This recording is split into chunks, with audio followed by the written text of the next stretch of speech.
One राज civil service online YouTube channel पर आपका स्वागत है।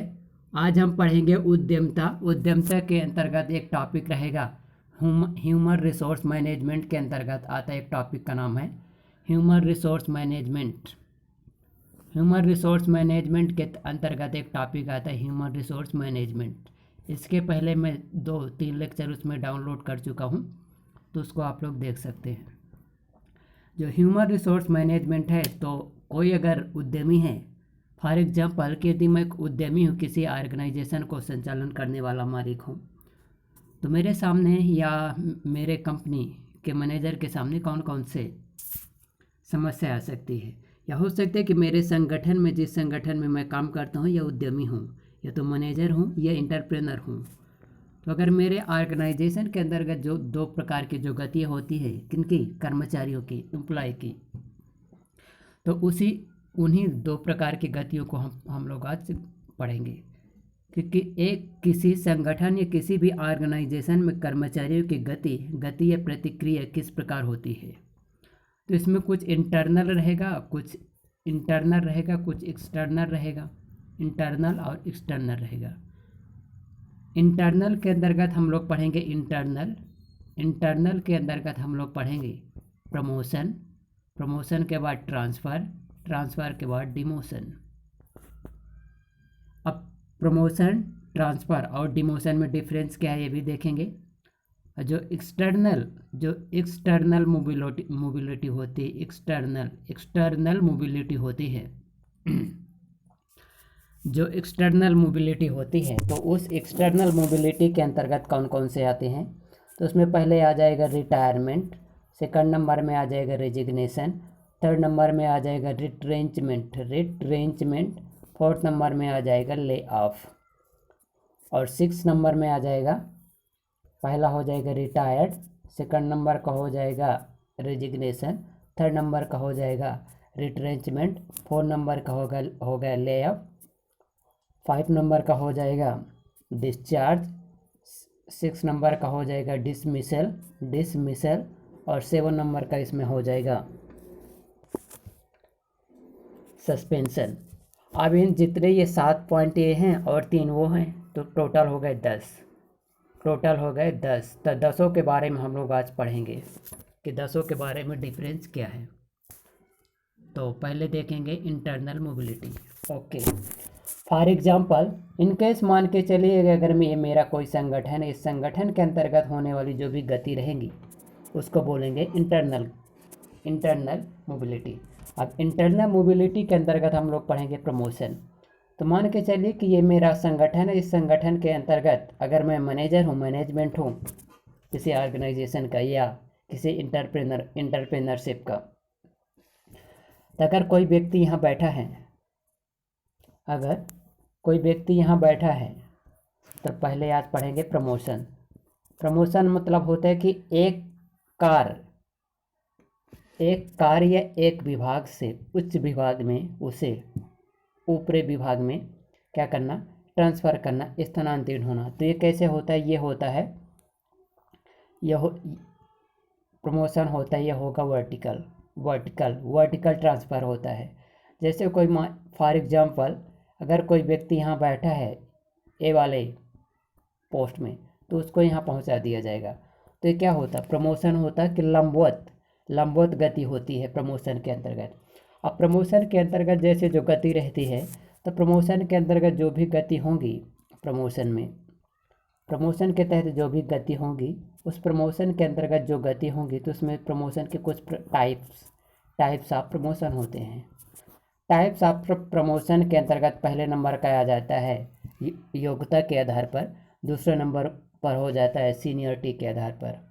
अब इन दोनों के भी कुछ प्रॉफिट और लाभ होंगे। तो पहले देखें कि ये प्रमोशन क्या है, प्रमोशन के बाद आखिरकार इसका कारण क्या है। तो कारण ये भी रहता है कि अगर कोई ना कोई अगर यहाँ उद्यमी बैठा है, मैनेजर या सीईओ कोई बैठा है, तो उस सीईओ को आखिरकार एक ना एक दिन समय ज़रूर आएगा कि उसकी रिटायरमेंट होगी, किसकी, सीईओ की, टॉप लेवल पर। तो इस पद को भरने के लिए आखिरकार कोई ना कोई तो व्यक्ति आएगा। इसीलिए जो निम्न स्तर पर कर्मचारी होंगे, उनका प्रमोशन करने के लिए क्या किया जाता है, यहाँ ट्रेनिंग दी जाती है, एक ट्रेनिंग के रूप में। दूसरे नंबर पर ये भी रहता है कि कर्मचारियों को आशावादी बना दिया जाता है। तीसरा कारण ये भी रहता है कि कर्मचारियों को क्या करता है, कर्मचारियों के बीच एक कंपटीशन की भावना पैदा कर दी जाती है, कंपटीशन बना दिया जाता है। जो जितना बेहतर रूप से परफॉर्मेंस करेगा उसकी परफॉर्मेंस के आधार पर उसको प्रमोशन दे दिया जाएगा। ये इसके कारण होंगे। अब कारण के बाद इसमें ये भी रहते हैं कि इसके आखिरकार लाभ क्या क्या होंगे। तो पहले हम देखेंगे टाइप्स ऑफ प्रमोशन।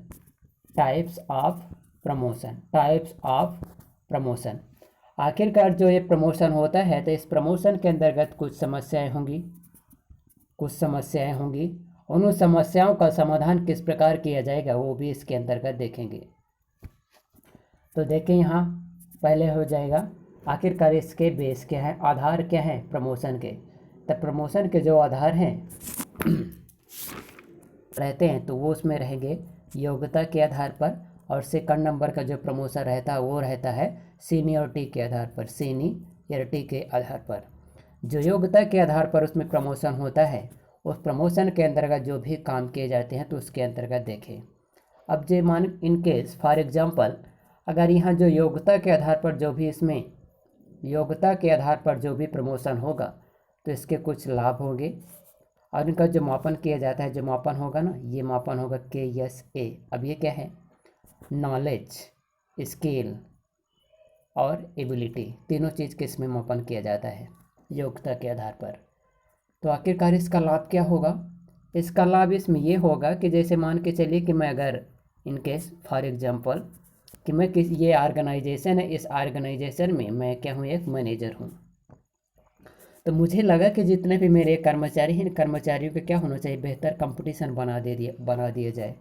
तो ये इसका कारण क्या रहता, जो जितने भी युवा ये टेक्निकल कर्मचारी रहते हैं उनकी योग्यता रहती है, तो योग्यता के आधार पर यहाँ क्या कर दिया जाता है, उनका प्रमोशन कर दिया जाता है। दूसरी बात ये भी रहती है कि जितने भी पुराने कर्मचारी हैं, पुराने कर्मचारी ये आशावादी हो जाते हैं, ज़्यादा काम धाम नहीं करते। अब देखें कि इसका लाभ क्या होगा। योग्यता के आधार पर जो प्रमोशन होता है, तो उसका लाभ क्या होगा।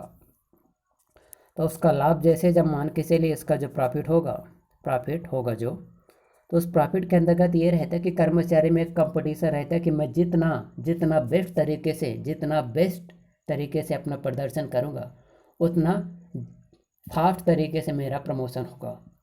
जैसे जैसे जब मान के चले प्रमोशन होता है तो प्रमोशन के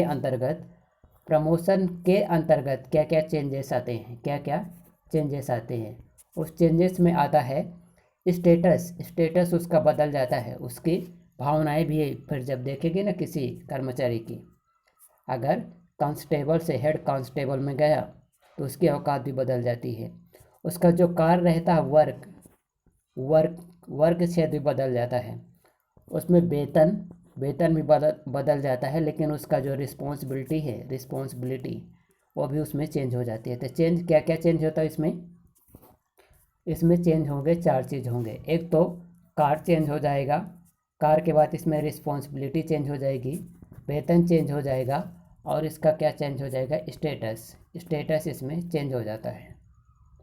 किसमें चेंज हो जाता है, प्रमोशन में, इसी प्रमोशन में स्टेटस चेंज हो जाता है। अब प्रमोशन के अंतर्गत जो योग्यता के आधार पर जो भी प्रमोशन किया जाता है, तो उस प्रमोशन के माइनस क्या क्या होंगे, यानी कि हानियाँ क्या क्या होंगी। तो हानियाँ तो इसमें ये भी रहती है कि योग्यता का मापन किया जाता है तो सीनियरिटी का उल्लंघन किया जाता है, और कर्मचारी जब भी पुराने कर्मचारी रहते हैं उसमें क्या हो जाती है, एक होपलेस की सिचुएशन आ जाती है। दूसरी बात इसमें ये भी है कि जो कर्मचारी या संगठन में अगर कोई मैनेजर है तो मैनेजर के दिमाग में, उसकी सद्बुद्धि में क्या हो जाएंगे, इसमें बायसेस शामिल हो जाएंगे। जैसे जब इसमें बायसेस शामिल हो जाते हैं तो जो इसमें जो यूनियन बने रहते हैं, जितने भी संघ बने रहेंगे, ये यूनियन बने रहेंगे, उन संघ या यूनियन के मध्य क्या हो जाता है, एक कॉन्फ्लिक्ट पैदा हो जाता है, मानसिक रूप से संघर्ष होने लगता है। Okay, right. अब देखें सेकंड नंबर का प्रमोशन का बेस क्या है। सेकंड नंबर के इसमें जो प्रमोशन का आधार है वो किया जाता है सीनियरिटी के आधार पर, सीनियरिटी के आधार पर प्रमोशन जो दिया जाता है। अब ये क्या है, तो इसमें रहता है कि जो व्यक्ति जितना पुराना कर्मचारी है, अगर मैं फॉर एग्जांपल अगर मैं ऑर्गेनाइजेशन का मालिक हूँ या मैनेजर हूँ, तो मेरे भी हर कंपनी का अलग अलग नियम रहते हैं कि प्रमोशन जो किया जाता तो क्वालिफिकेशन के आधार पर या सीनियरिटी के आधार पर किया जाता है। तो सीनियरिटी के आधार पर तभी किया जाता जब कोई कर्मचारी जो जितना पुराना होगा उसका पहले प्रमोशन होगा। तो आखिरकार इसका कारण क्या है? इसका कारण ये भी है कि इसमें जैसे संविधान में भी है कि जितने भी सुप्रीम कोर्ट के जजों की जो अपॉइंटमेंट होती है सीजेआई साहब की, तो वहाँ भी सीनियरिटी के आधार पर देखा जाता है। सीनियरिटी के आधार पर जजों की, चीफ जस्टिस ऑफ इंडिया की जो अपॉइंटमेंट किया जाता है वो भी सीनियरिटी के आधार पर किया जाता है। हालांकि 1975 से 1975 और 1977 के आसपास इंडिया में इमरजेंसी का टाइम चला था।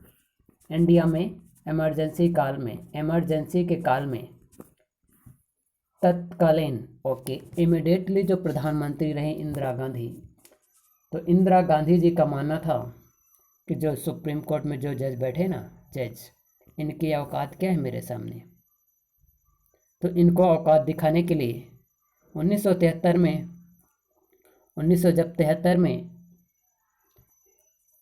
एक केस आते हैं, तो वो 9वीं अनुसूची से संबंधित, भूमि सुधार से संबंधित, जब मैं आपको पढ़ाऊंगा पॉलिटी में देखेंगे तो उसमें शामिल रहेगा। तो सीनियरिटी के आधार पर उनका उल्लंघन कर दिया जाता है। खैर, आज देखें प्रमोशन। तो जो सीनियरिटी के आधार पर जो भी प्रमोशन दिया जाता है सीनियरिटी के आधार पर, तो आखिरकार इसका कारण क्या है? तो इसका कारण यही है कि एक परंपरा है, एक कन्वेंशन है, कुल मिला के एक कन्वेंशन है। जैसे इंडिया के कॉन्स्टिट्यूशन में मान के चलिए कि जो गवर्नर के अपॉइंटमेंट लेटर के लिए जो वारंट जारी कर दिया जाता है, उस वारंट में भी कुछ टू टाइप्स ऑफ कन्वेंशन है, परंपरा है।